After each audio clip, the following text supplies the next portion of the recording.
to hear such an enthusiastic room. I think we're going to kick off now if everyone's seated and comfortable. First of all, thank you so much. It's really exciting for us to see a really packed out room here this evening.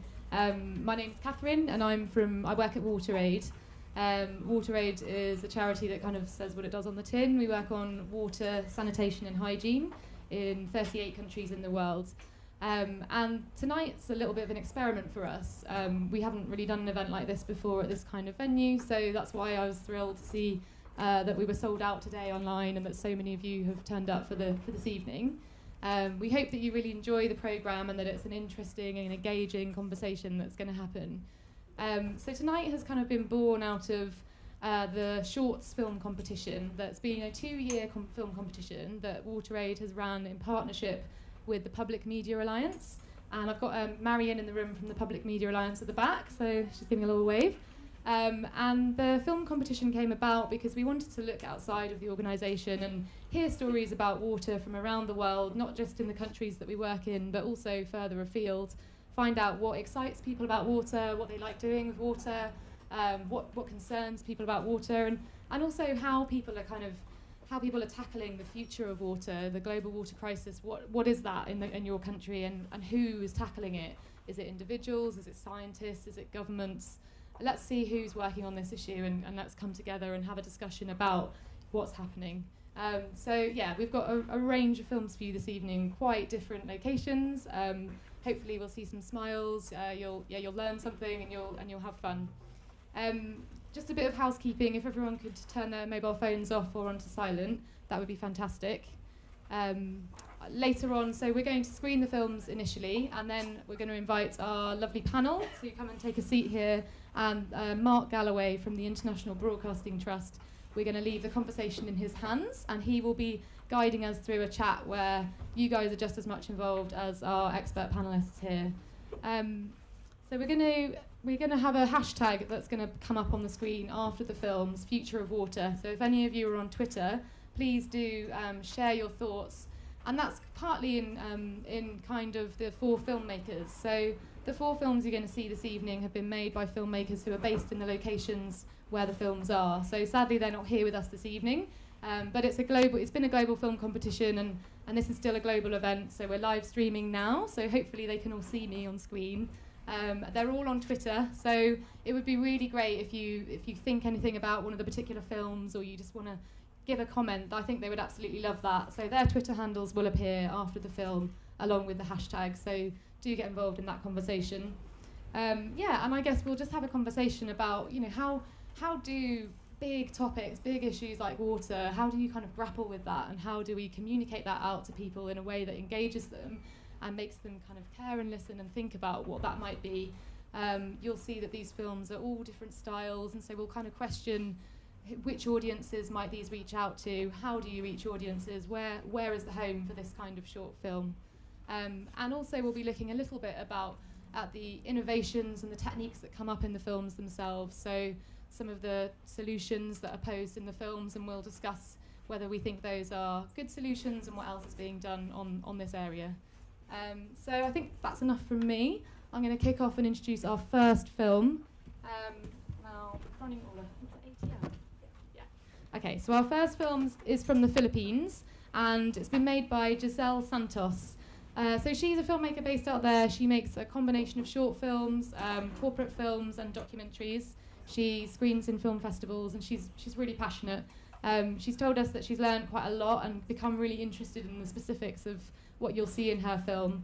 And I know she faced quite a few challenges in filming this and just kind of getting out to the remote communities where she was filming, which is something that we certainly resonate with at WaterAid.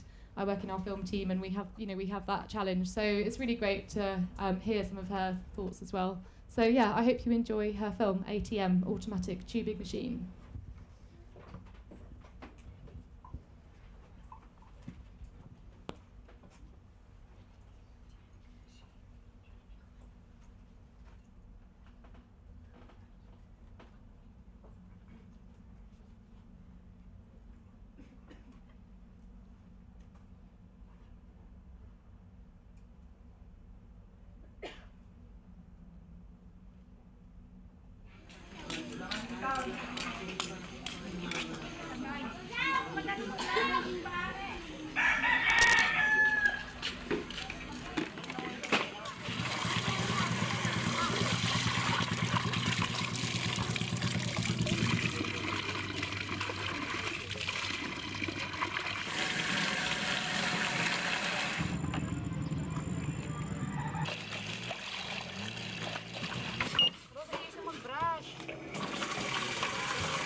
picturean tayo. Ano muna nito? Ako na nauna. Di kita pa.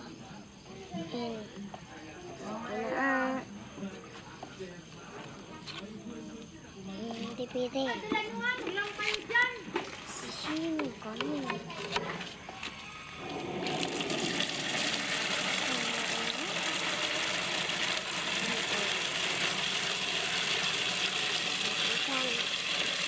Huwag mo lang alisin silo.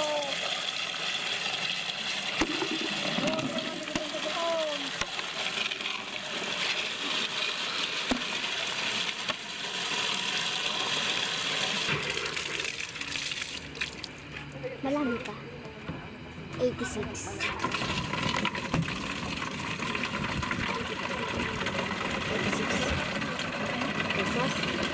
86.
If you enjoyed that film from Giselle.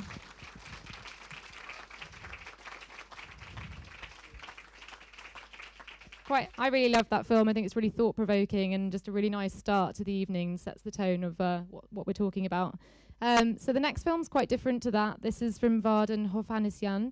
Vardan's based in Armenia, and usually he tends to make feature-length documentaries. So he expressed that making a 5-minute film was a challenge for him, but a challenge that he really thrived on.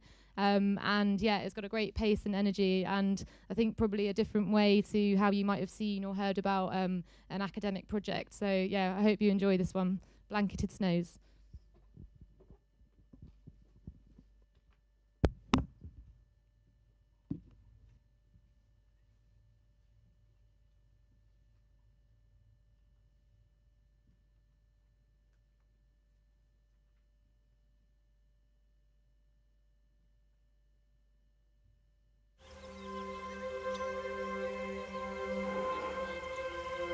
Armenia, high mountains, upland lakes, and fast rivers.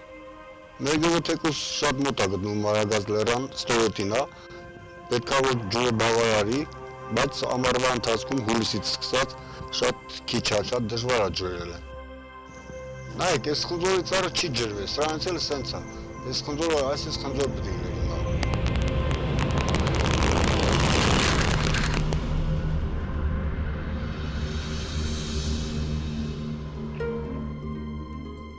Armenia has long been known as a water-rich country, but few realize that today it is suffering from a growing water crisis. Because of climate change, Armenia's weather keeps growing hotter, and the mountain snows which serve as the water supply melt earlier and earlier each year. For many villages, this means floods in the spring and drought in the late summer.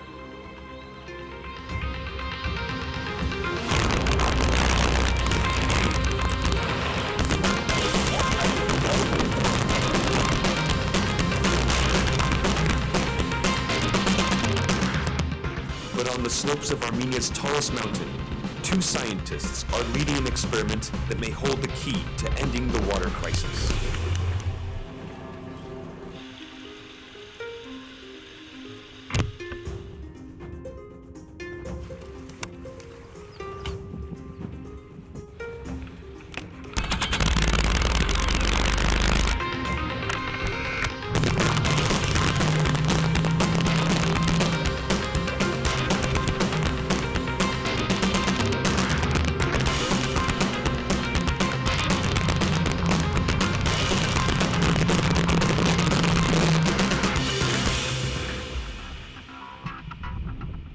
We're trying to level the supply of the water per the demand in that arid months.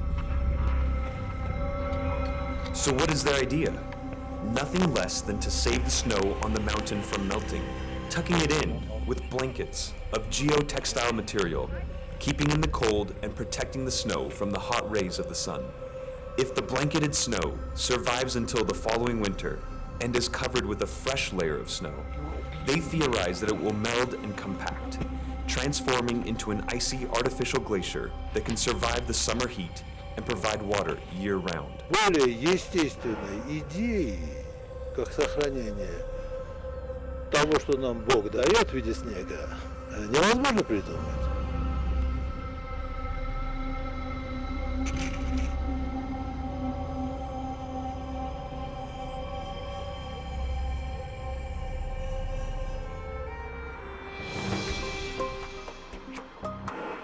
During the summer, the professors return to see the state of their experiment.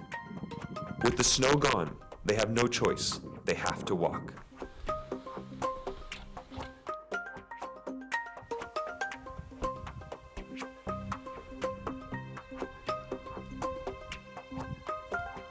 So far, so good.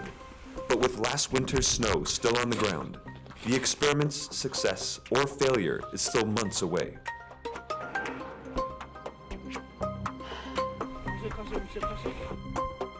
Summer is over, and at this altitude, it means that winter is about to begin. To allow the old and new snow to meld, the blankets must now be removed.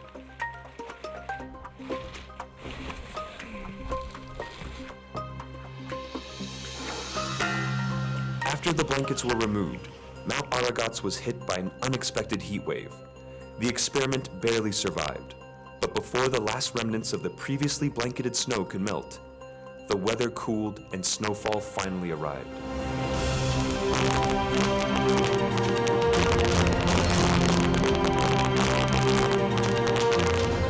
В этом году у нас впервые есть настоящий результат. Снег переживает летний период. This experimentation, after all, will be yielding some kind of a system that will provide more water for people. The experiment on Mount Aragats is only in its infancy, and there is still much work left to do. But if the success continues, then perhaps Armenia's farmers will one day look at their bountiful harvest and think of the miracle of the blanketed snows.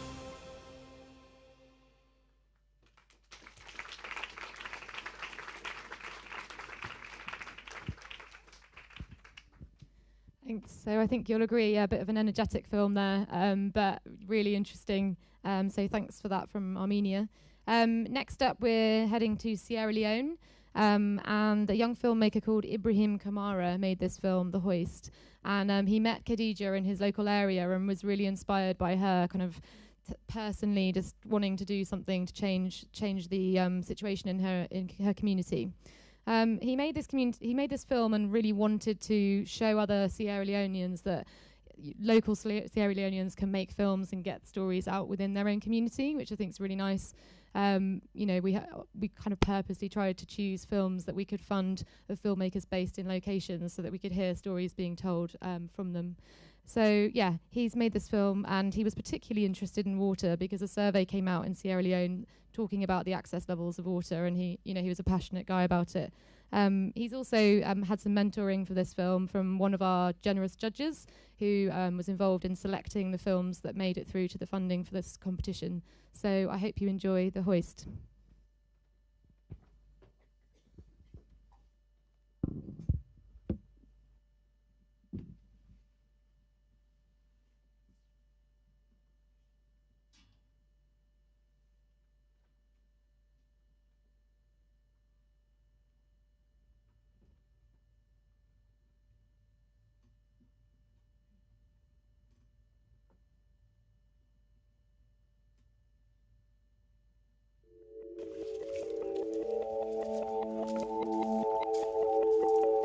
I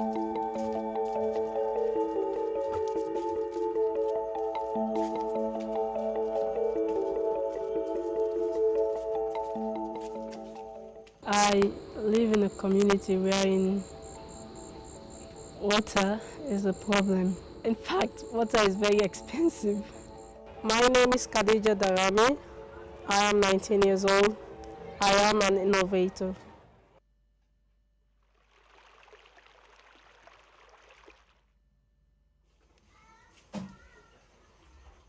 I want to help my community. People are suffering in my community. There is no water, and life cannot go on without water. So I sat down, thought about it. How can I help my people? I thought of the lifting. So I decided to create the electric hoist system. Start to draw the plan first, and then put the plan into action.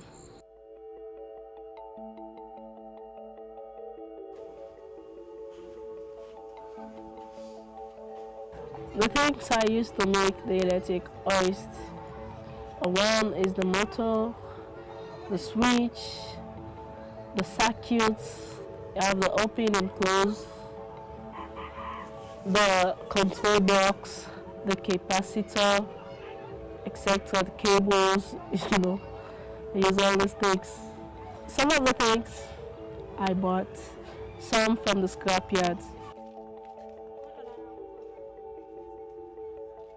So going to the scrapyard, it's been challenging because you're a girl, you have to be all classy and all, but you go out there starting to take things out, like, oh, I need this one, I need this one.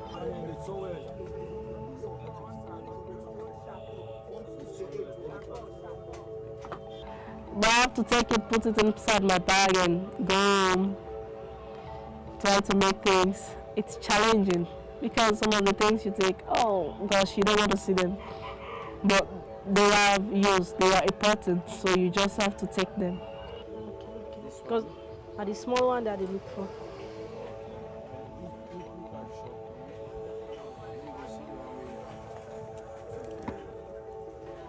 This one was This was my first innovation, but after doing this, it drives me into doing more.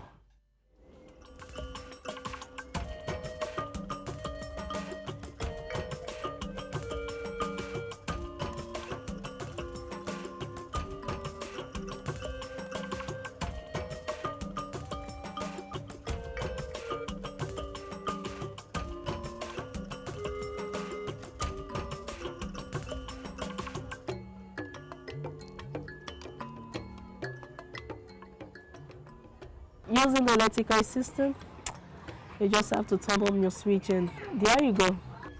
The rope goes down. It goes down faster because there is no weight acting on it. But then, immediately you feel the weight, then you turn off the switch and then you turn it the other way around and then the rope comes up again. This pump has changed the lives of many people around that have access to it, because now the accidents is limited. You don't hear about accidents and people don't complain pain. And now, like you say, go fetch me water. People, you don't put on faces. They are like, oh yeah, okay, I will, because it is very, very comfortable now. So it's making a change.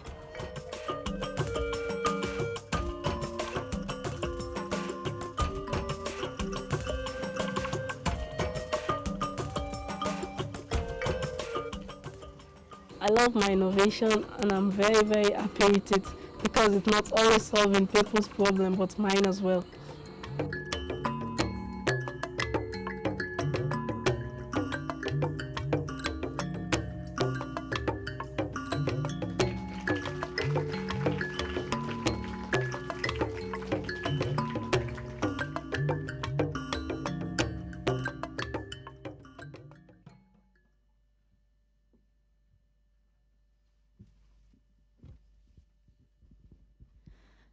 Okay, so moving on to our last film before we have the panel discussion, we're moving over to South Africa in Cape Town. And the filmmaker Sven Harding, who made this film, actually has submitted twice to the Shorts Film Festival, and this is his second film that we've been featured. So we're really pleased that he's come back to us with another idea. And this film was influenced by American photographer and environmentalist Ansel Adams, and you'll see why, because it kind of references, it's in black and white, and very much Sven wanted to kind of engage the audience with evocative, beautiful, poetic shots. So I hope you enjoy this. I think it's a different take on a very topical subject that's in the news right now. So that's Place of Sweet Waters.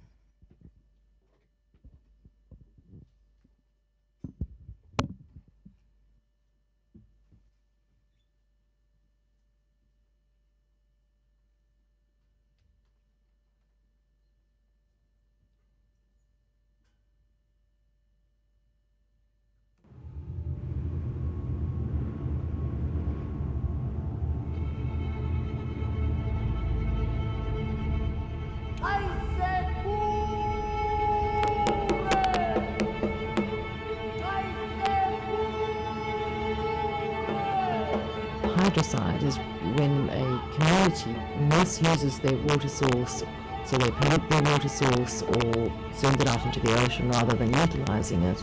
They're basically committing mass suicide because people cannot live where there is no water.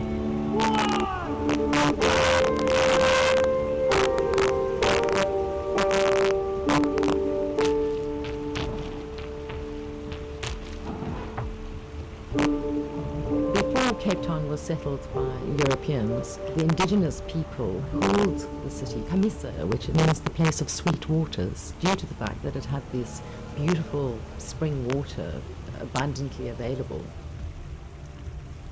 Table Mountain virtually rises out of the ocean to 1,000 meters above sea level, and any cold front that's moving in from the ocean hits the mountain and causes the rainfall, and that water percolates through the mountain and comes out in the form of springs. The springs of Table Mountain sustained livelihoods and people for centuries. Spring water was used for drinking purposes, it was used for irrigation purposes, it was used for washing.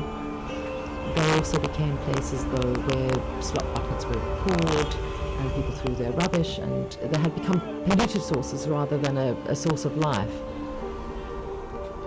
During British occupation in the 1860s, there was an outbreak of the bubonic plague. They decided that it was caused by these filthy water sources, and so they created these tunnels that would basically take the water from the mountain straight out into the ocean. And so the water resource was wasted. What had once been the lifeblood of the city, in fact, runs under the city through these tunnels, and we have 8.8 million litres of water flowing through one of these tunnels in the city on a daily basis.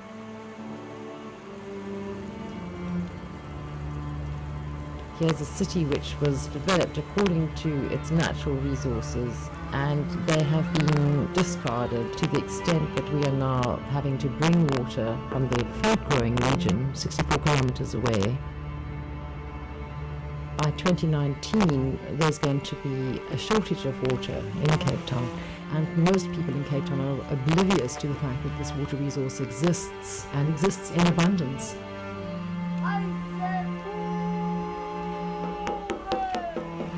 What is required in every part of life. For that reason, it's really important that this water be reclaimed as far as possible, and it is possible.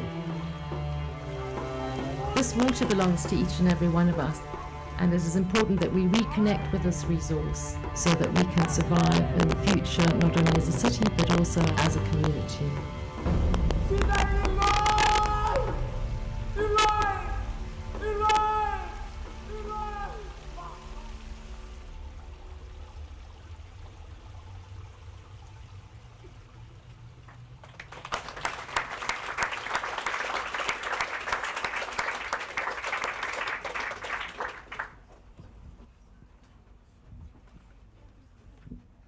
So thank you very much. Those were the 4 films that were picked and funded through the partnership this year. And I'd now like to welcome to the stage our 4 panellists and chair for the evening. And we'll move into a discussion about those films. So please do have a think about which your favourite one was, if anything sparked in you. And yeah, we'd love to open it out to you guys as well.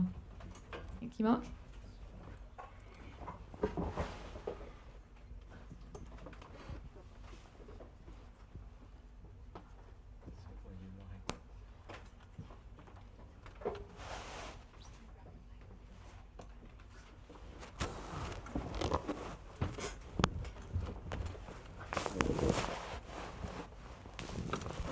So whilst we're miking everyone up, think about your personal favourite film.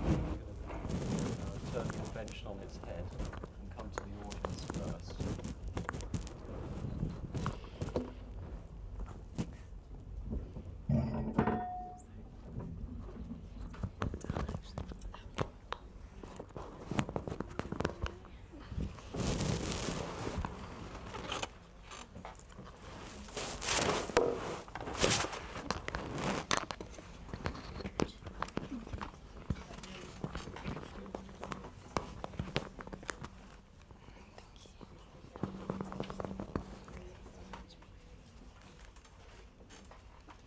Okay, before we come to the audience, let me say a few words of introduction.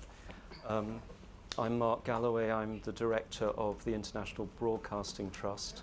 I'm a former journalist and filmmaker, and I've been a commissioning editor at Channel 4. But in my present job, I'm very interested in how the media can be used to engage audiences with stories from the developing world.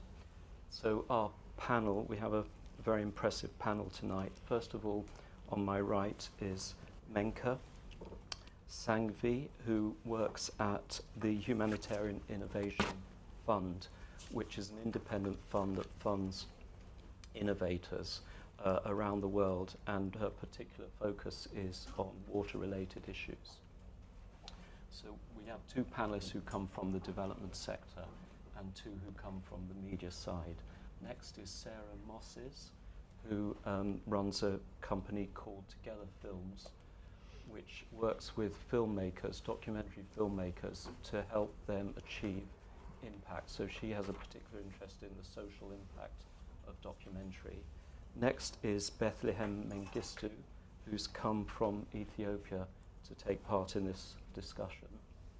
Hopefully you're not too jet-lagged. Bethlehem works for WaterAid. She's based in Ethiopia, and she works across the region of East Africa.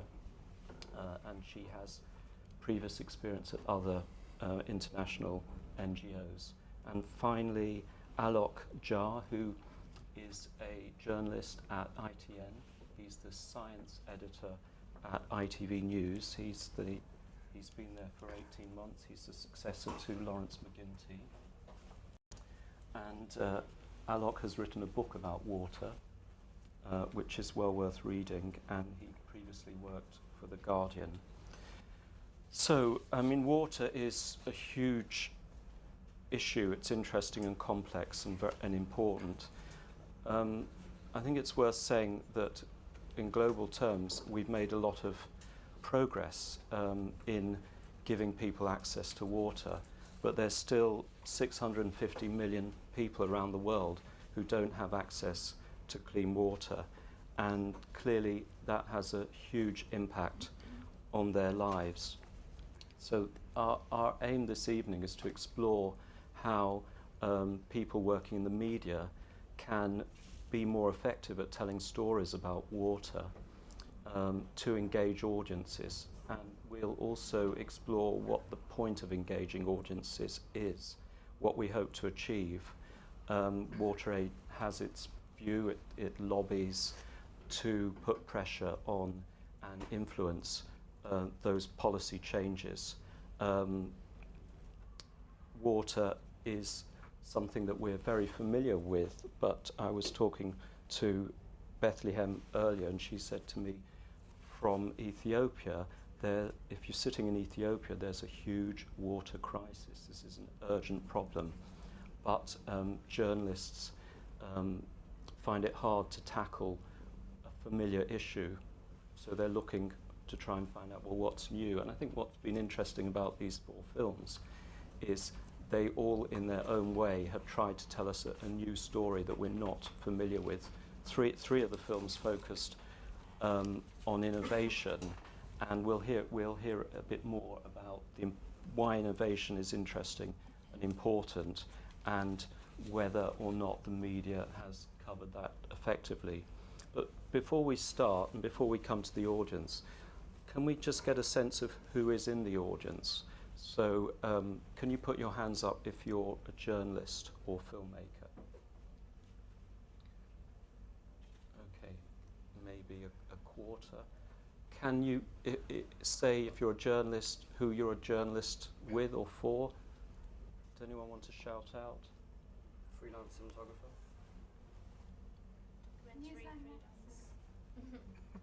Documentary freelance, but freelance photographer. Okay. Who in the audience comes from, roughly speaking, the NGO or development sector? Okay, a little bit more, maybe a third.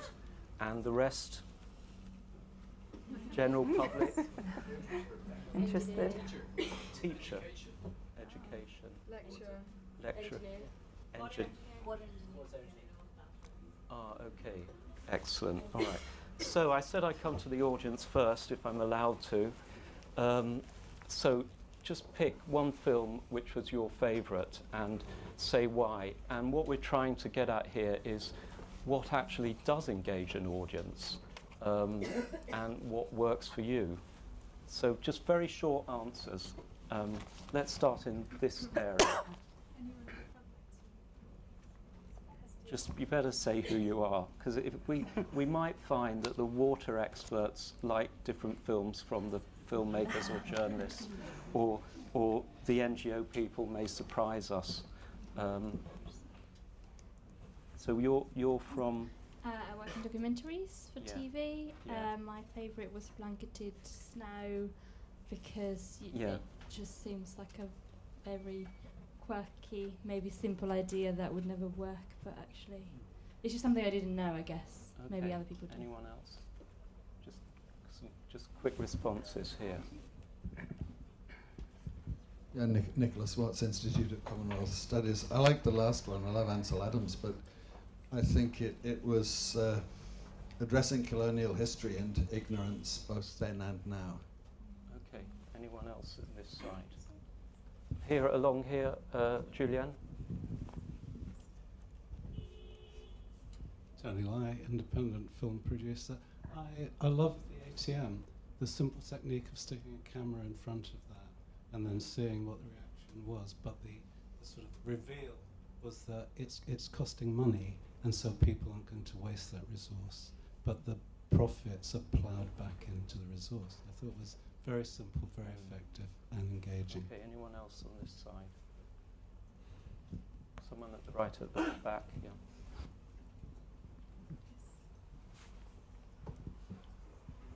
Yeah, my name's Avi Ginogli from Gabi H2O. We innovate with regard to product for water, but we also believe in education, so it's product and program.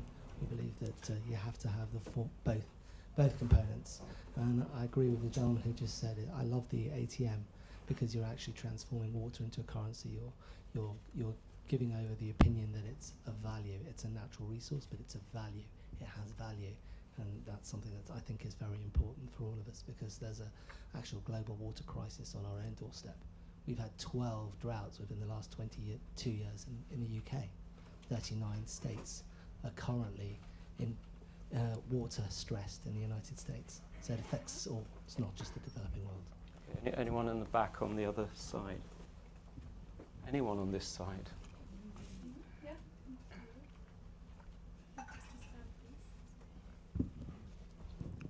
Yeah, Rodrigo from Exigo Solar. I really liked The Hoist because it shed light on small-scale water production, and they're currently emitted by the UK utility sector. There's huge issues around innovation, and its innovation space is quite closed. So we need to look at more small-scale solutions to the global water crisis and funding for that. Okay, at the back, Julian.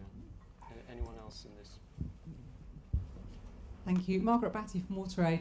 I loved all four, but they all really irritated me because I felt that they blamed technology. They looked at technology for a solution. They blamed climate change, looked to put a plaster over climate change solution. They blamed anyone but the politics of water. So I just felt the politics of water wasn't coming through. It showed human resilience, human stoicism. But we need to look at the politics, why. And actually, the commentator there who talked about colonialism and the Cape Town film, that started to dig at some of those. What are the systemic problems and changes that we need to look at? And are they technologies which are really appealing? The silver bullet is really appealing, but it made me frustrated. Okay, well, I'll put that to the panelists later. Anyone else from the audience? Yeah, here. Sorry, this is a bit slow, but it's really interesting that people like different films. Hi, Al Megji from MWH. I really like the place of Sweet Waters because I think that's that hidden resource. I mean, it's kind of all throughout the developed world. The water resources are buried quite often, and no one really understands how it works or how it comes to their house or goes away. So I think making it more, like she said, bringing it up to the surface would be a lot better for people to realise what they're using, how much they're using. And I think that's both in this world and in countries that are developing their water resources right now. I think that's something that's really important. Kind of education pieces around water use and water resources. Thanks. Okay, I won't come to the audience for a little while now, so you can all relax. So, Menka, which was your favourite and why? Well, so I guess I'm going to jump into the innovation side of things. I find that in the innovation space, media is... Just start by telling us what your favourite film was. the one that wasn't about innovation. Oh, okay. It was The Sweet Waters, Cape Town. And why? I just found it was really, it was beautiful, and the way it was filmed was beautiful, but I loved that it focused on exploring the problem. It's like a invitation and opening an opportunity for people to get involved. Yeah.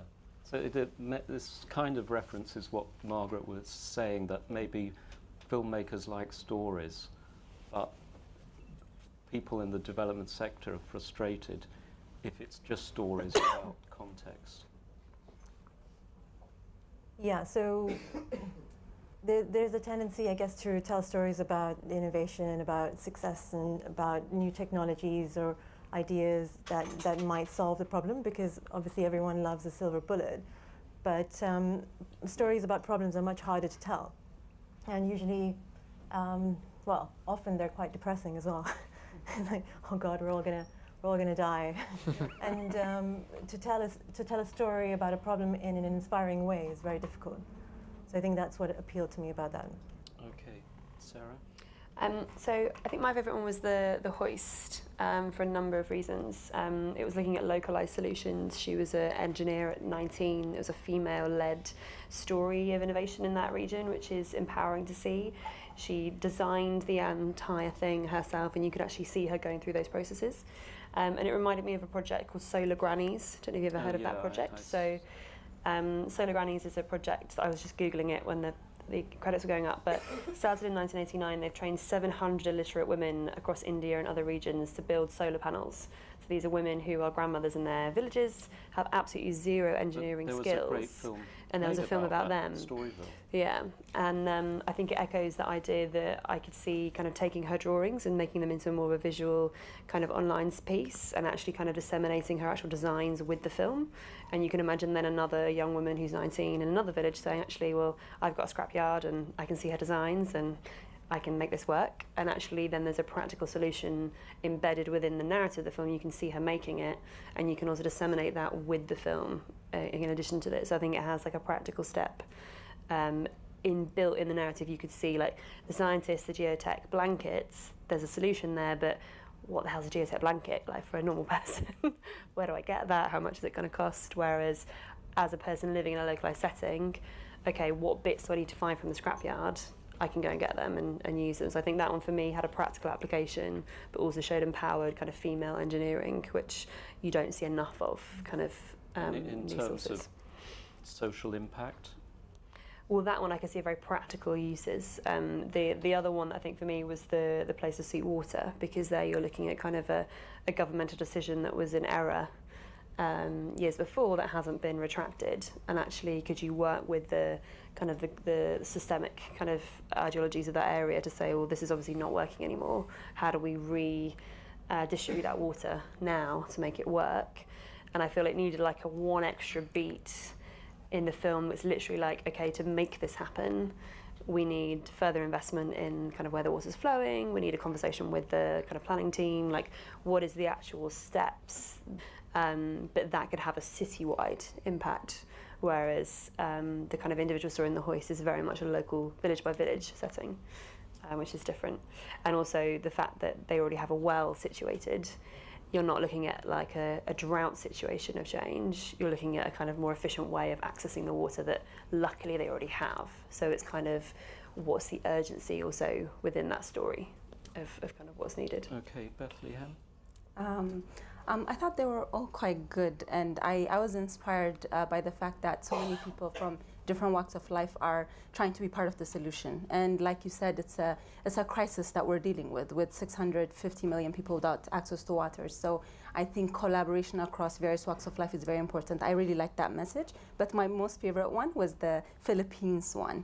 And I thought that was quite good because I felt it was so human and so natural. It was almost like a candid camera at times, and it was as if the tap itself was a character, which I really appreciated. And it also looked at the social dynamics around the tap. I thought that really underlined the universality of water. If you notice, there was no narration, and the story kind of told itself, which I thought was quite good. But more importantly, there were subtle messages where there were various actors behind the story. There was the private sector, you know, they're talking about the ATM. There was the community. There was, I think, perhaps the government, because they're saying that the municipality is not going to scale it up. So those three things, the community, the local government, the private sector, those are recipes for sustainability. And the type of work that WaterAid does, that is what we advocate for. It's advocating for communities to have access to water, not just today, but tomorrow and then the day after. So I thought that really neatly captured all those things that were quite important, but easily told as a story. Alok?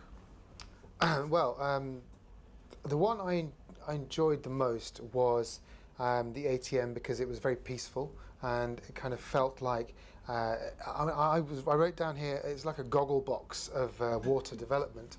And it really was compelling to watch people interact with something and reflected in a way that we can all completely appreciate. It didn't need anything else to tell you that you didn't see any water until near the end, but you knew exactly what was going on without any hint.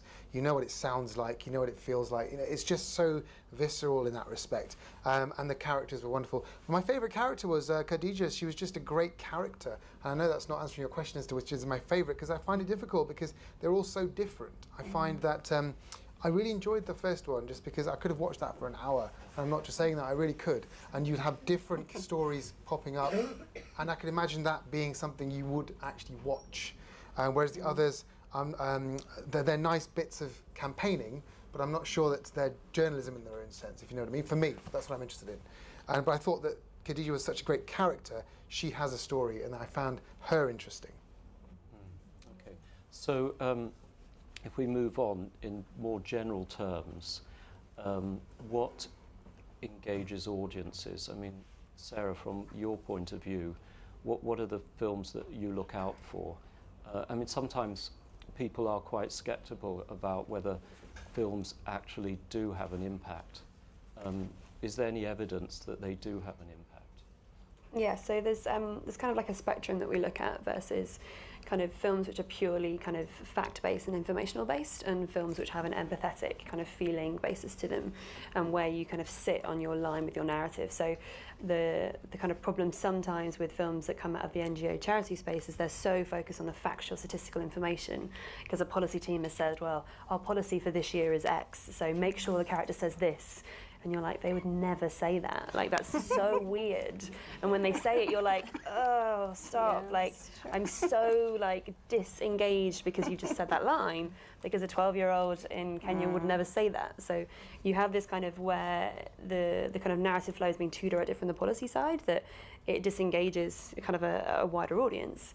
And then you have the kind of the opposite side, where you're focused on character and you're focused on their individual journey, which is what you want for empathy, but sometimes you're not getting enough of the policy points in there, that you're left feeling, well, okay, they were a really nice person, but I have no idea how I could help them or help the situation or improve things. So there needs to be kind of a middle line, and I think the most important factor there is which audiences you're trying to speak to. So if it's a piece which is directed towards kind of policy change, governmental structures, you need to be slightly more on the statistical side, because they're going to want to say, well, actually, well, how much would this cost, and what needs to actually happen, and how many people this is affecting.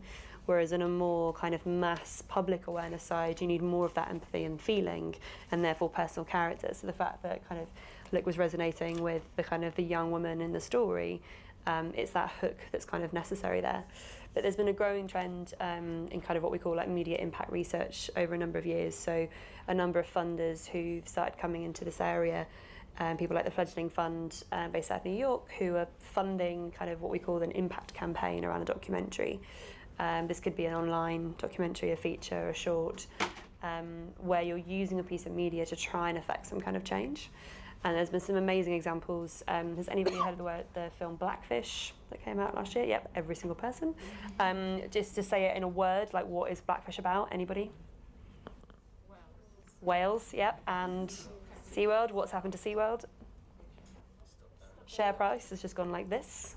So that was a film which the filmmaker didn't conceive it as that. I hadn't worked on this one, it's just had amazing results, but the filmmaker didn't conceive it to have an impact campaign, as some people would kind of say. But I think the latest share price drop was something ludicrous, like 82% drop in their share price, and now they've committed to not having any more orcas in their sea life centres. That's the biggest driver of commercial gain for their organisation, so huge amounts of impact on a film that just wanted to explore like what was happening in those sectors. Are there any films that you've personally been involved in that have had an impact? Ones that are interesting, there was a project, I actually spoke about this previously at the Frontline Club, called Ping Pong, which was a quite an interesting example where we took a film about the over 80s World Table Tennis Championships and started a whole healthy active living campaign with old people across the country. And it's an example where, again, the filmmakers did not envision that to be an impact film in any way. They found 8 amazingly, brilliantly hilarious old people and put them in a film, and it made this amazingly caring film. But at the time, there was a huge conversation around what is the impact of having an unactive elderly population in our country. What does that mean for kind of resourcing, funding, pensions, everything, and this kind of strain on society that older people were having, which was a huge rhetoric at the time. And so we used the film to try and encourage more active, healthy living, and working with partners like AGK and funders who are interested in that space, and use the film to encourage other older people to try sport and try engagement. And throughout that project, I hired like a table tennis expert to run it, because he knew everything about table tennis. But AGK didn't fund or commission the film? No, so it was nothing to do with commissioning. They came in when we were releasing and hosted 200 screenings with their members. And at the end of the campaign, there was upwards of 2,200 screenings just with older people across the UK. And the early kind of evaluation reports that were coming out suggested that about 60% of people took up some kind of activity from watching the film. So you had a film that clearly had an impact, and then a group of people came on board to distribute the film to target audiences. Yeah, so we wanted to test it, so we kind of had a two-strain. Who funded all those screenings? So we received a grant from the Big Lottery Fund for that project, and so that enabled us to hire a table tennis manager, a project coordinator. We had to buy table tennis equipment from a supplier. who we work with, who they thought their product was for young people. They thought table tennis was like the new fun young thing, which it is. There's like the Bounce Club in Holborn, and there's all these kind of bars where you play table tennis now. But actually, for the demographic we were looking to, table tennis meant playing across a stack of books on your table at home when you were a kid, and it was a nostalgic thing for them. So Big Loss Refund. You're giving us 2 examples of films that had an impact by accident. Had an impact How do you have an impact film, by planning to have an impact? It's also like reviewing the content at that time. So I was actually having a call today with a Canadian impact kind of producer, which is a term people are using at the moment, where she watched a film at a film festival at the world premiere and was like, I have to use this film to save homelessness in Canada. And the filmmakers were like, really? Okay, cool. So she's come on that project to kind of help it. But from the conception point of view, Aid hired you and said, Sarah, what's going to work? How can we make a film that will have this impact? So you've got to start. Up for that? I'm actually helping All Trade on every episode, but it's really about the ask. Like, what do you want people to think of, feel, and do? And this kind of think, feel, do kind of concept is something really useful in kind of media work. So kind of what do you want to think about? What's the actual evidence base that you're kind of starting something from? Please don't get the policy team to write the entire brief for a filmmaker, because it's terrible. Get them to give you the research and the information, but don't let them write the script, because that means it's really bad. The feeling is really important. Like, should we feel empowered? Like, I feel really empowered watching her make a kind of a hydro well. Like, awesome. Like, that's a really empowering feeling. Whereas I feel slightly depressed for Cape Town and South Africa in that you've lost all your water. That's terrifying. Like, how kind of what feeling do you want, and then what do you want them to do? And crafting a narrative that will inspire that relationship with those characters, I think, is really key. And that comes down to your audience. The way you craft a story relevant for a policymaker is going to be vastly different to crafting a story that could be used in a junior school to get 12-year-olds to think about, what does it mean if I didn't have a tap in my house? Kind of, it's going to be a very different narrative. So your awareness of audience from the conception is vital. And anytime I'm working with a kind of content creator and I say, who's your audience? And they say, everybody in the entire world. I'm like, that's going to be a terrible film. Because you can't make a film which every single person in the entire world will relate to. Even Star Wars, about 2% of the population have watched it, even though it's the biggest film of the year. You need to think about that audience motivation. What are their conceptions about this issue at the start? What do they understand about it?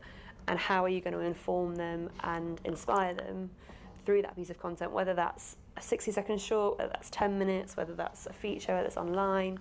You've got to have that awareness at the start. Are there any filmmakers in the audience who make social impact documentaries? Or Julianne?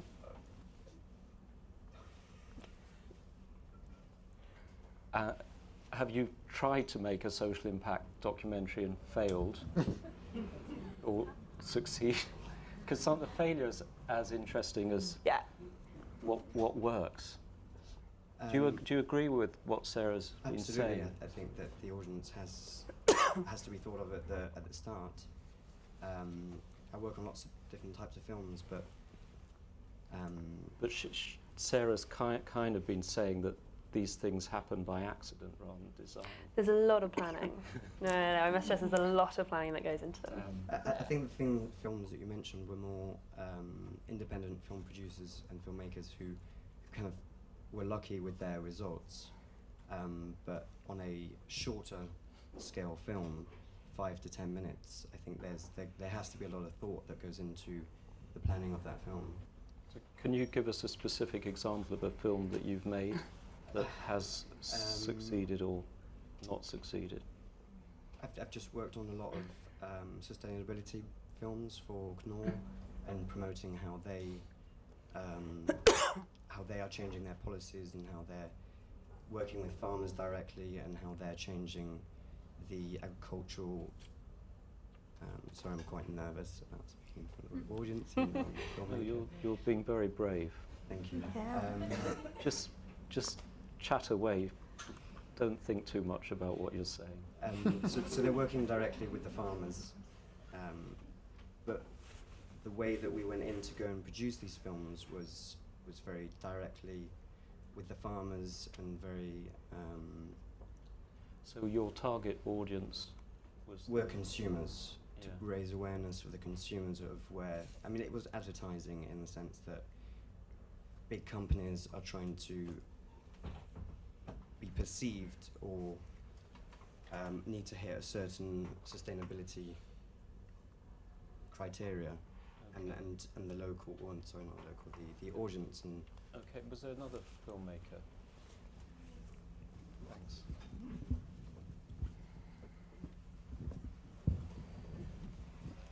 Thanks. I don't agree with Sarah. You don't agree with Sarah? I don't agree with that. I don't think Good, a lot of let's these have a films are round. made by accident. I think a lot of them come I think from... I slightly Definitely mischaracterised. paraphrased there, It's all right, I know Sarah very well, so... The it's two not a problem. examples happen by accident. I think that a lot of good films, powerful films, campaigning films, come from the anger of the filmmaker. So, as probably the oldest person in this room, there was a film called Kathy Come Home, and it revolutionised the public's attitude towards homelessness, and it promoted the setting up of shelter. Ken Loach didn't, he made that film because he was angry about the situation. Yeah, and I suspect it actually wasn't a documentary. No, It was well a that's my drama. point. That's another point, if you like. It can be any sort of film. It can be. The other thing is that End of the Line changed our attitude to sustainable fishing and what supermarkets were letting you buy. I suspect that came from that same sort of passion. So I don't think there's a magic formula about how you make a film. I used to run the community programme unit at the BBC, and I made thousands of programmes with the public. One of the most powerful films we made was with the miners in 1984 about the suspension of civil liberties by the Thatcher government. Again, that came from their passion. Okay, let's move on. So, Alok, so we talked a bit about documentary. What about your bit of the business? Does television news have social impact? It's a hard thing for me to say. Of course it probably does, but I mean I don't spend any time trying to work out what it is. I wish I had time to do that, and I think that personally my job, whether it's been writing or filmmaking or whatever it is, has been all about quite fast turnaround. Sometimes I think about things a bit as much as I can beforehand, but things that are happening pretty much contemporaneously. And if we get time to plan something, then great, but it doesn't happen too much. So does television news have an impact? I'm sure it does. But I don't know how many TV news people there are here, or news people generally, but once you do something, you pretty much forget it for the next day. You may have some memory of it the next time you do it. Sorry. Do you think you're good at covering the water story? No, and I don't think anyone is, frankly, because it's.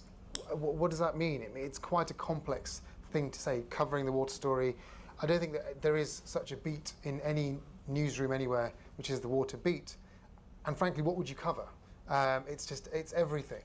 And so it's it's a bit amorphous in that respect. I mean, the reason newsrooms are set up in the way they are is because it's about human desires and things that people are interested in. So there might not be a water beat, but there are certainly aspects to the water story which appear in other people's beats. So whether that's the reporting of a drought somewhere, or in my world, talking about climate change or resource management or energy, which is what I do a lot. You don't call it a water story, but they are stories around water. I wish we could do more of them, frankly, and I wish that there was more humanising of it, which is why I liked Khadijah's story, because ultimately I'm after stories about people, always. Always, always, always. And they're the most compelling to watch, the most compelling to read about. Yes, you can go too far in just talking about that person without talking about the issues around it, but that's your job as a journalist to make sure that it doesn't get lost. Are there any stories there, the films we've watched, that you could see yourself doing for ITV News? Well, you know, I'd love to do something like the blanketed snows thing, but what I'm curious about there is that I don't think it told you whether it worked or not, which is what I'd love to know. Yeah, if it worked, apparently then they're expanding the project. If it worked, then it's Joe, the kind of thing maybe where you can ask the filmmaker to tell us, and we'll come back to that. if it, indeed it did work. But I mean, that sounds, it almost sounds ridiculously hubristic and insane, that project. But in a way, even if a part of it worked, I'd be quite interested in covering a story like that. The thing about, for example, the ATM as well, I think there's something beautiful about just the human interactions on that. That's a story I can see myself covering. The Tap's eye view of the world, great, I can see that already. So yeah, we struggle to think long term, and I think that's what makes us not cover these long-term issues in the proper way. We're kind of obsessed as news journalists, too much I think, in basic things that explode or politicians talking about themselves, and the stuff in the middle is the rest of life, and we often don't cover it because we think no one's interested. It's harder to make people interested in that stuff, but that's what you have to do as a journalist. You have to earn your audience. It's not about saying, I want to give you this message. It's about saying, what do you find interesting? Let's go to you first, and then take you to somewhere else that you find interesting. I think that it's harder to do that. And news editors, news journalists are often quite obsessed with pizzazz and wow and stuff.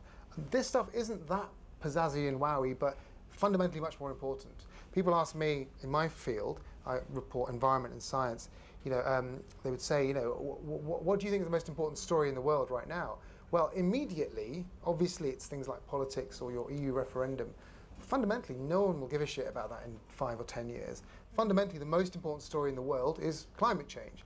But actually, that's also a meaningless thing to say because you can't just cover climate change. You have to find stories within it. And they are things like politics, which is a very interesting part of it, economics.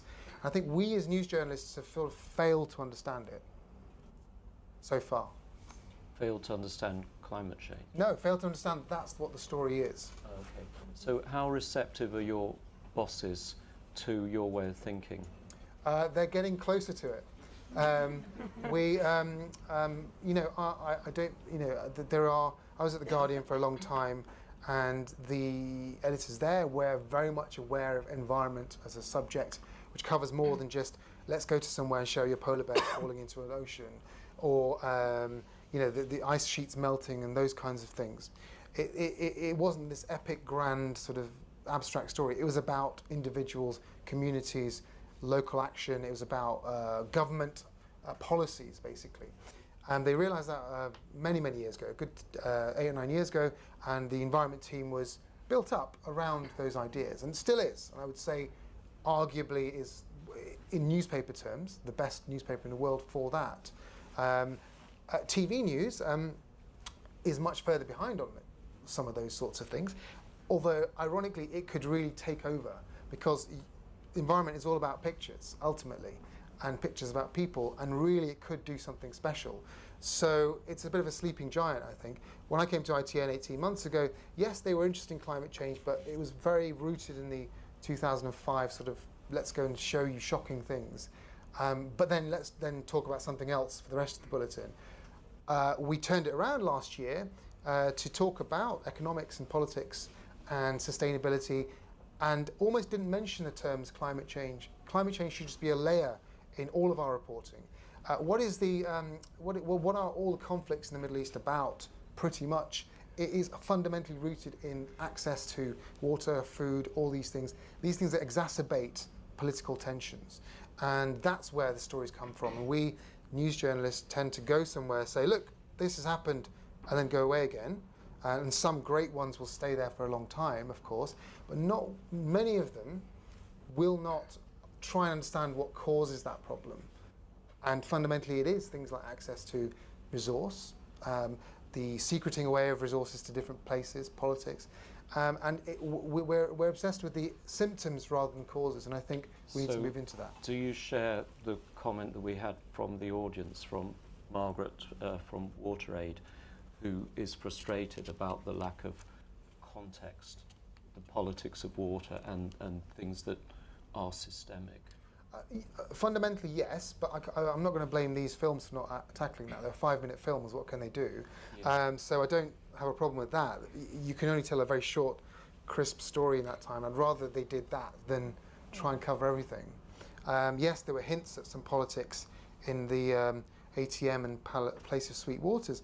But yeah, I do share that frustration, actually, that we can't make other journalists, news editors interested in these things until there's a crisis. And, you know, we could get ahead of that crisis, actually, if we're brave and forceful enough. And I think partly it's to do with the kinds of people in newsrooms.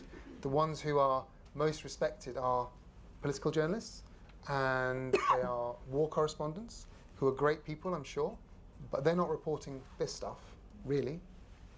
I think that once you have environment reporters like John Vidal and others doing these amazing things, someone mentioned End of the Line. I mean, that was Charles Clover's film from The Telegraph. Well, he was The Telegraph, environment correspondent for a long time. You know, when you have people of that stature saying, look, you guys need to focus on this thing here, that's when we know we succeeded on this. So, Bethlehem, from your perspective, living and working in Ethiopia, what sort of films or media do you think would engage the audience in Ethiopia? Do you agree with some of the things that have been said or disagree? I do agree with a lot of the things previous speakers mentioned. One thing that I agree with, I think that runs across as a thread, is translating the technical concepts into something that is very simple and maybe, you know, a 5-year-old could understand. That can go a long way. I do appreciate that. And I think a key technique there is to leave the audience with a sense of urgency, and I think that's also another key thing. But one thing that we are challenged with, well, in a country like Ethiopia and also other Eastern African countries, is the consistency of coverage. Usually an issue linked to water and sanitation is likely to be bumped off for an issue linked to elections or any other political issue. So ensuring that water and sanitation gets political prioritization is a constant struggle that we're working with, because a lot of the decisions are made in the editorial rooms. And we do try to invest in journalists so that there's a higher level of appreciation for the cross-cutting nature of water, sanitation, and hygiene, not just for the water sector, but for education and health. So are journalists generally not very well informed about water? They are informed to an extent, but they don't view it as newsworthy. Other issues are considered newsworthy. For instance, an issue that's bound to gain front page coverage linked to water would be about hydropower, not drinking water supply, or infrastructure, which has a lot to do with water, but it's about the bigger economic issues. And those are the issues that have a political undertone about the performance of the government or the drive for middle income status, things like that. So it's not a political priority. It's seen as an issue that is maintained within the household. So to nurture this issue to be brought out into the public and be seen as a political issue is something that we're continually trying to work at, and also invest in key journalists so that we have advocates within journalists as well. And what are the sort of stories or messages that you think journalists should be covering in Ethiopia? The human stories are the best because they are relatable. They surpass the barrier of language, because, for instance, a country like Ethiopia is quite diverse. It's hundreds of languages are spoken in Ethiopia. But making it about a person and giving it a human face that translates across any language barrier or any geographical divisions. So we would invest in having journalists visit our project sites, for instance, so that they're able to see the impact on the ground. And we've had different forums where they shared expertise and things like that. So we have found that to be quite impactful, making it about the person and telling the story from the lens of a person. And how serious is the water issue in Ethiopia? It's quite serious. How many people have access to clean water? About 58% of the total population have access to clean, safe water. The total population of Ethiopia is about 99 million. It may have gone up since I've been here, but last I checked it was 99 million. 40 million. Exactly, roughly, yeah. But it's not to discount that we've come a long way. Over the past 10 years, a lot more people have gained access, but still there's a lot more work to be done. What's the gap that you've achieved in 10 years?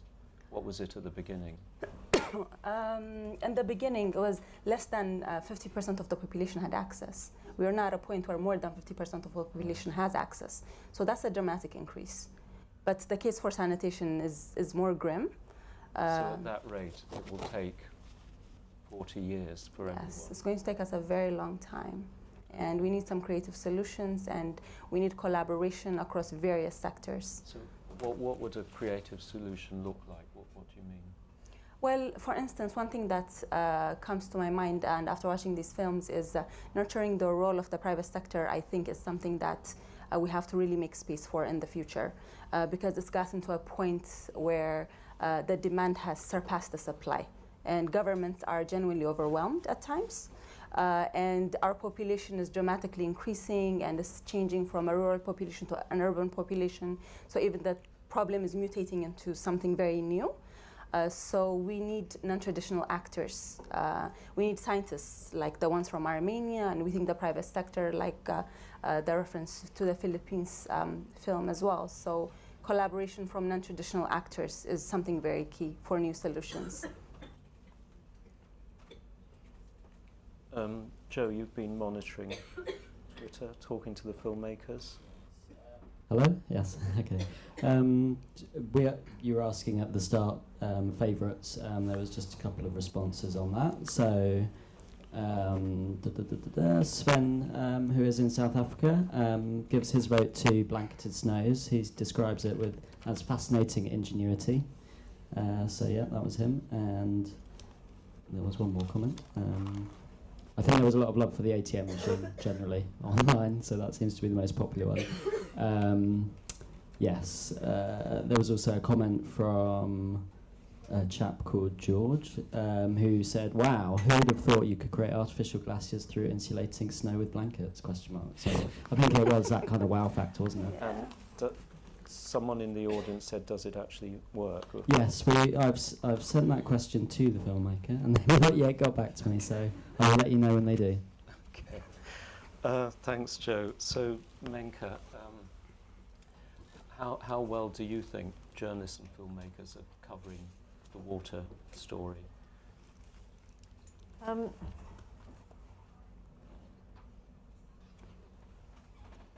I think that that it's a very, very complex problem, and I really resonated a lot with what Alok said about it being treated as a standalone subject compared to integrated into some of the stories that we're naturally interested in, for example, around politics. And treating it as a separate subject, I think, comes at a cost. It becomes siloed as a kind of environmental issue, which clearly it's very much a human issue, cutting across all aspects of culture and politics and economics. So I think that in a way it's a little simplified, the way that it's communicated. So what are the kind of stories that you'd like to see filmmakers focusing on? When it comes to innovation is only ever going to be as good as the people that are involved in it. And I think that different problems naturally invite or attract certain types of innovators. And a technological problem will attract techies, and a social problem will attract social scientists or artists. And I think that a lot of, going back to what I was saying earlier about problem framing, and I really like that today's event was called Framing the Future of Water, because I think that the framing aspect is really where the journalist can add huge value. I think it's really exciting. So just to continue on the theme of water, for example, if it's framed as there's enough water, but it's polluted with plastic, or there's enough water but it's polluted with human feces, because actually 1 in 3 people around the world don't have access to toilets. And the link there, so it changes the dynamics, or that there's enough water, there's oceans of it, but it's full of salt and we don't have a cheap way of desalinating it. So I think that the framing of each of those really will connect with different people.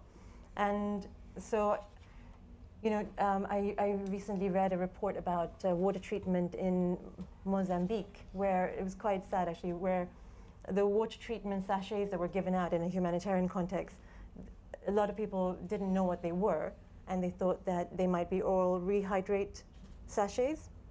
And some people thought they were flour and for cooking, and there was a confusion around it. And it just seemed really sad that there was this aspect of it which is to do with you know, communicating beyond language, maybe having some kind of visual explanation. I mean, even someone like myself, I really benefit from the way IKEA, for example, you know, shows me how to unpack something. My husband's in the audience, so I should probably not attest to too much skill in this department, but it really makes a difference. And I imagine that they probably hire, you know, behavioral psychologists and all kinds of expertise around this to really communicate. And I don't think that water innovators or development sector maybe puts enough emphasis on these kind of human aspects. I met another person from Uganda recently who was telling me about how he knows, or he feels that he can tell if the water is clean once he makes a cup of tea. and you know, he from experience, he was an old person, so he felt that he could really tell. And you know, that's the kind of thing where you don't really think about the taste or the smell of water.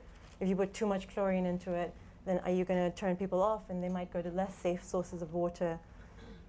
Those kind of aspects, I feel that they're not areas where innovation is happening as much as maybe the techie side of it. And I think that's partly because of the way the whole problem is communicated in the media. Can you give us an example of a project that you're involved in that you think would benefit from media coverage? I mean, how could the media make the work that you do more effective? Well, I think, as I mentioned earlier, I think a lot of it is a kind of a call to action for all kinds of people from all walks of life to get involved. It's about participating and empowering. There was this thing about empowerment which bothered me a little bit with the Syrian, the hoist example with Khadija, where I loved that she's an innovator. I loved that she called herself an innovator. I'm 19, I'm an innovator, and I made this thing, and it's great, and it really made me happy to see it. But at the same time, I don't know if that's the kind of empowerment we would want for ourselves. Like, would we want to be empowered to clean our own water, or you know, would we want to be empowered to be able to find a solution to be able to clean our own water? And there's a kind of a is a feel-good thing, but also are we avoiding some of the harder questions around the politics? So I think that what the media could really do is, and it's easy for me to say because I'm not a media person, I don't know how they do it, but to really get into some of the more subtle root causes behind why some people have this problem and why others don't, basically. Okay, let's come to the audience now. Yeah, just questions, comments. Thank you. Remy Coe from WaterAid. I have a challenge for you and for the filmmakers and journalists. We've heard how hard it is to talk about water in the news, and we've also heard from Menka about that 1 in 3 people in the world don't have toilets. Now, that's what's making water dirty in the first place, and also that's remained stable actually for the past 25 years because it's not a political priority, because we don't talk about it. Now, if it's hard to talk about water, how hard can it be to talk about toilets? The lovely sound of the water from the ATM wouldn't be as lovely if the camera was, you know. But seriously, how do we talk about issues that don't go well on film, like defecation, like menstruation, like other unmentionable that make people life hell in the world. So. Okay, thanks. We'll have a few. Any more? Anyone in the back? All right, one here and then one here.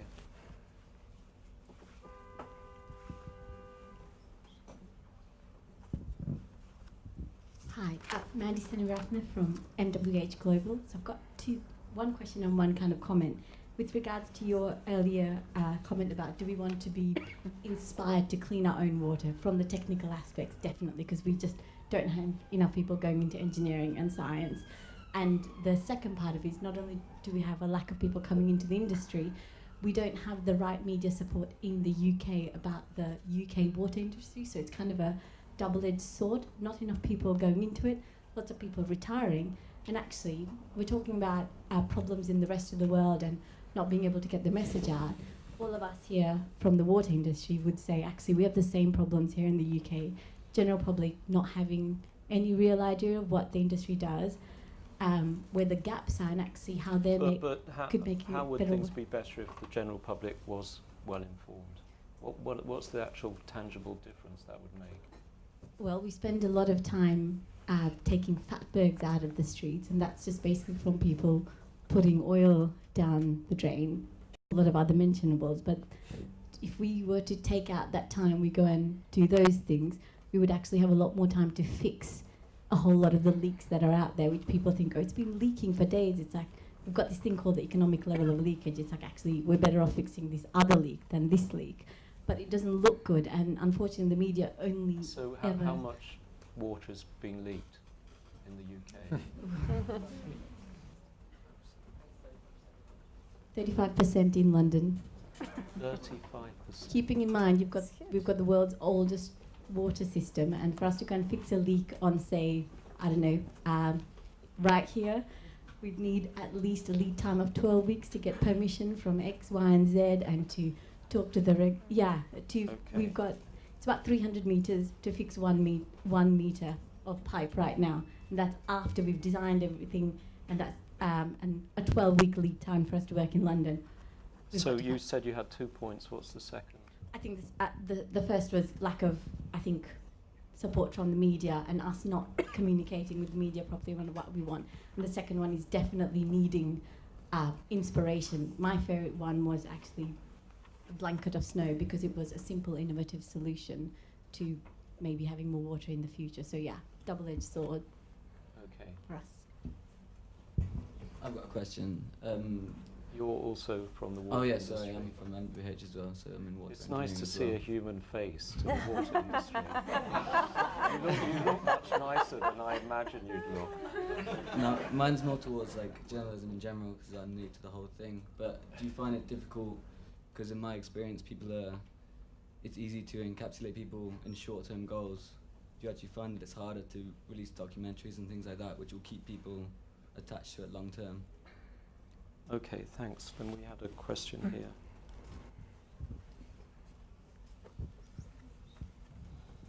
here. Nicholas Watts, Institute of Commonwealth Studies again. I was fascinated in seeing 4 impressive and engaging 5-minute films. I'm wondering if you could comment on what is missing, what is lost if you have a 5-minute as opposed to a 10 or a 20-minute TED Links or a YouTube or whatever. Is there something magical in terms of audience research, attention spans? Does the 5-minute film work better getting to a broader audience? Those sorts of questions would interest me. Thanks. Okay. One question. I'm Jody Gadik, PhD in Innovation Design. So my question is related to Blanketed Snows. It wasn't my favorite, but I had this question, basically, the value of failure, or because we mentioned we questioned whether it worked or not, and I would be interested in whether just showing the struggle, or that how much actually takes innovation and how many times we actually fail before we succeed first, and showing that whether that has a value in it actually. Okay. Yeah. To that. Well, I'll give these questions to members of the panel. We won't get you to answer all the questions. Just give you one each. Yeah, go. I've just got a few comments.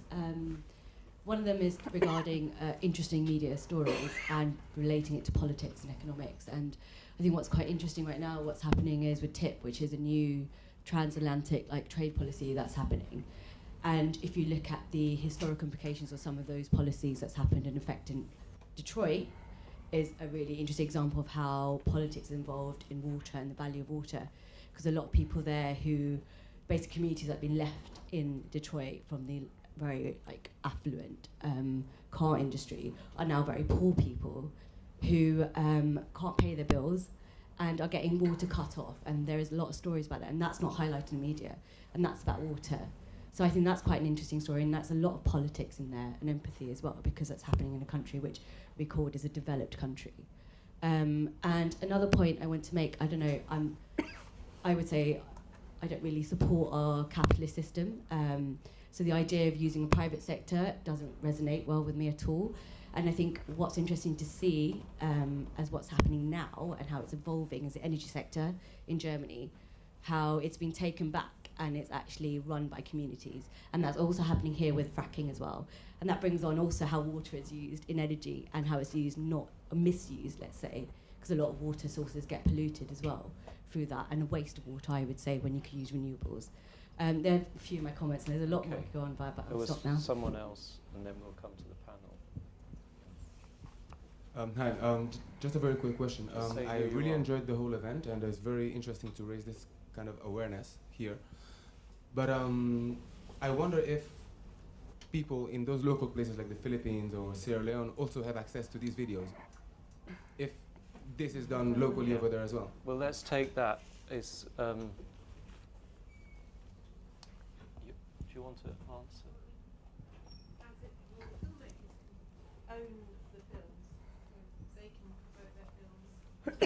Just start again. I think we missed that. So, Public Media Alliance is a network of broadcasters around the world. That's right. And we're promoting from tomorrow, when More Trade launches well online, that all our members can have access to these films for free. So, and also the filmmakers will be promoting them, and they've taken them back to the areas where they filmed to show them as well.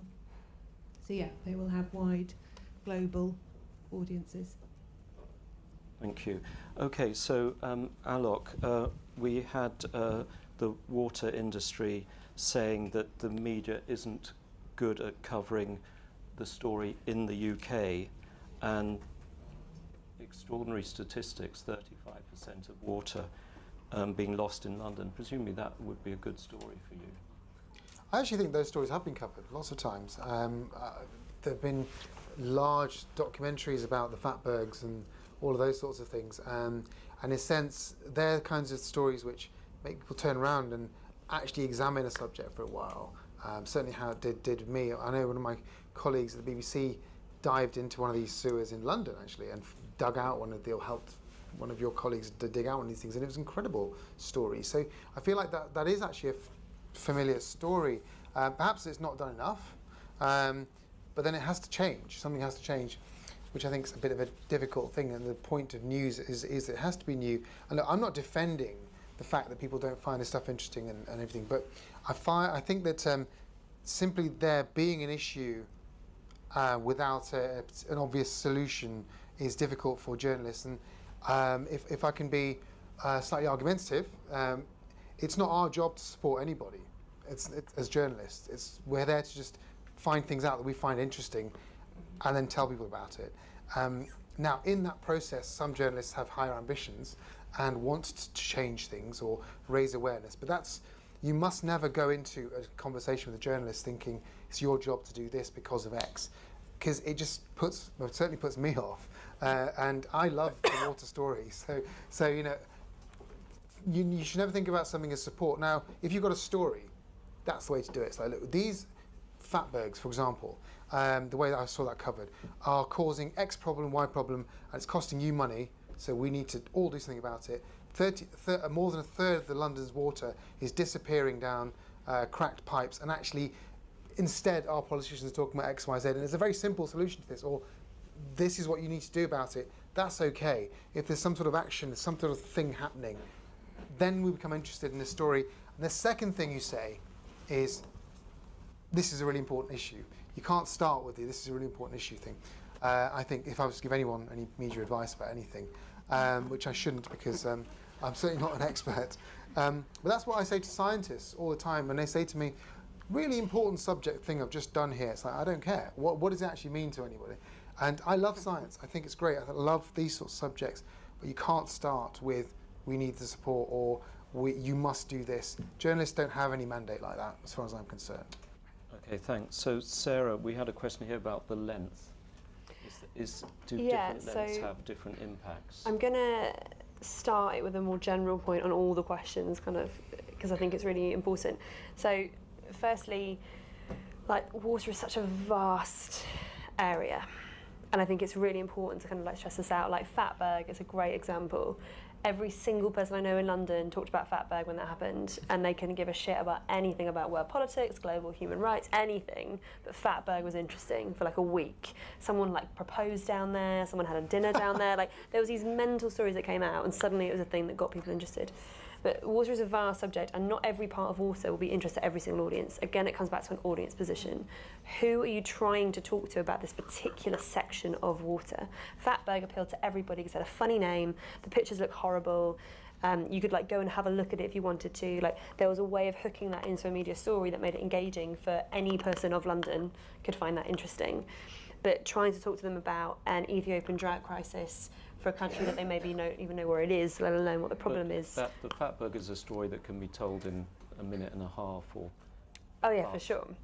But it can be covered in a variety of ways. So that was covered in GIFs on Facebook. Systemic story needs more time. To really uncover a kind of a systematic change, I think you need a length of time to get through that, because you need the length of time to explain what is the kind of critical analysis of the position you're at the moment, what is the potential solution that can be involved, and what does the result look like. And that does normally require a more lengthy process, because you also need to understand the agents involved. So it's quite hard to summarise kind of various government departments, kind of private companies who are involved, the effect on the local population in a very short 2-minute piece to really understand all of the players that are there. And then again, it comes down to a conversation about kind of will these be seen locally, to try and get potentially a local village in a certain kind of country to sit down together and watch a 90-minute film probably won't be able to happen.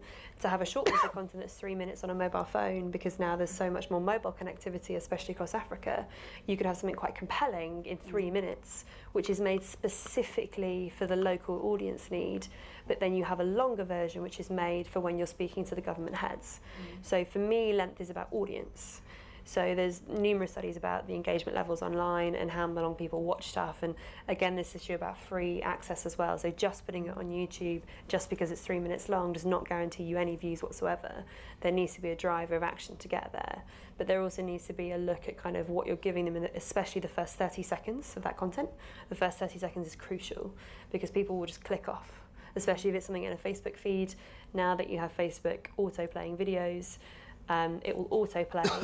So some people count that as a play because it automatically started on your scroll, whereas other platforms and campaigns will say, no, until they've watched 60 seconds of it, we're not going to class that as a view, because they haven't actually engaged in that piece of content. So the length question has to be related to audience, but also the audience related question has to be related to the issue at hand. Fatberg works for wide London engagement and wide national engagement. People in Ethiopia would not find that funny, because at least you have water. So like, why are you arguing about Fatberg happening? So Menka, we had a question about the value of failure. Right, yes. The value of failure in innovation is it's just really core. And we talk a lot about risk-taking in innovation, which means that if in our portfolio, so at the moment we've funded 65 projects over the last 5 years, and a lot of them are at the point where they've developed an idea, they've tested it out, and they now have a sense of whether it's working or not. And if we don't have anything in our portfolio that hasn't worked, that means that we've not really behaved as an innovation fund. We've taken too many safe bets, and we haven't really invested in something that may or may not work. So that's really important. And we asked two questions. you mentioned specifically the blanketed snow as an example of did it work, did it not work? And I had the same question about the other, the ATM and the hoist as well. Because, I guess with the ATM, I imagine that there's issues around repair and maintenance, and I'm starting to think about 3D printing and whether that might help. And it's just the so what question. So normally when I talk to an innovator, they're at the point of having identified something, so they know the answer to what. And then we go into the so what. And so, so that's great, it's worked in this context. Will it work in a different context? Can it be scaled? Can it be replicated? Or which bits of it can be replicated and which bits of it will have to change? And sometimes the entrepreneur has to be replaced by a very different personality as well for that process to happen. So I think that that's a really interesting transition that happens between an exciting idea to an actual innovation that's making an impact. Okay, and Bethlehem, so we had one question about the private sector. Does WarTrade work with the private sector? Do you think we're over-enamored by the private sector? We do work with the private sector, but in terms of having a partnership to come up with an effective innovation that could potentially be utilized to ensure more access to populations is something that we are, I guess, it's work in progress. Part of the reason that I really like the Philippines film is because we actually have done a similar piece of work in Uganda with prepaid meters with our local partner. So that's a tested example that we had invested through a partner in ensuring that a slum area, a community living within a slum area has gained access. And it's low cost, it's pro-poor, it's accessible, and easily maintained by the community, local government, and also the private sector. So we have such examples where we are going into a collaborative partnership with the private sector, but I think there's space to do more. Okay, thank you. Well, we have to wind up. Unfortunately, I didn't get to the question about toilets and defecation. So I'll leave that hanging in the air. Maybe it's easier to answer that after a couple of beers. Can I give a really quick response to that? Yeah, just a one-liner. If we don't talk about it, we're not going to improve it. But also, okay, so talk to Menka. She has lots of money don't talk to me. to spend on. But we do have about it a lot. But yeah, as a general public, we need to talk about poo more. So please join me in thanking the panel and you, the audience.